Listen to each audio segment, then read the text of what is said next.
Have you ever been watched, but no one's there?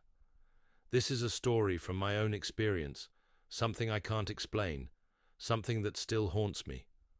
I call it the Pine Creeper.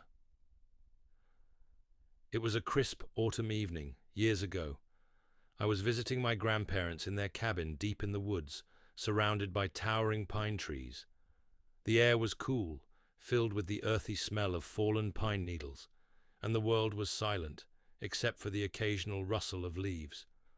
The kind of silence that makes you feel like something is listening, waiting. I decided to take a walk just before sunset. The woods always felt calming to me, an escape. But that evening, they felt different. I followed a narrow dirt path that twisted deeper into the forest, the fading sunlight casting long shadows across the ground.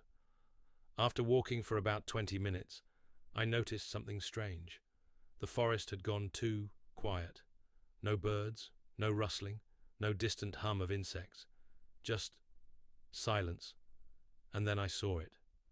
There, among the trees, something moved. At first, I thought it was just a deer, but as I focused, I realized it was taller, much taller. Its frame was lanky, almost unnatural, and it seemed to blend into the shadows of the pines. I froze, squinting to make out its features, but its face, it didn't have one, or at least, not one I could see. It was as if the shadows themselves were alive, shifting around its figure. I told myself it was a trick of the light, maybe my imagination, but then it stepped closer. Heart pounding, I turned to leave, but the path back suddenly felt longer. Every step I took felt heavier, and I swear I could hear faint, uneven footsteps behind me. When I finally had the courage to glance back, it was closer. My pace quickened, but so did the footsteps.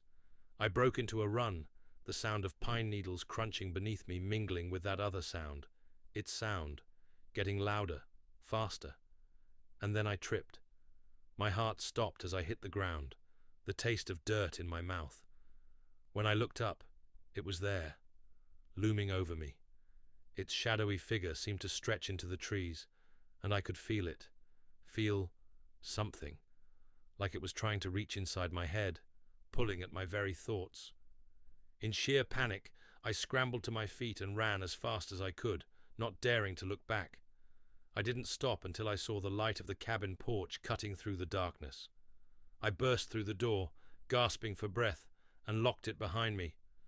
My grandparents looked at me like I'd lost my mind. When I told them what happened, they exchanged a look, and my grandmother whispered, "It's the pine creeper." They never explained much, only that the pine creeper was an old legend, something that lived deep in the forest, stalking those who wandered too far.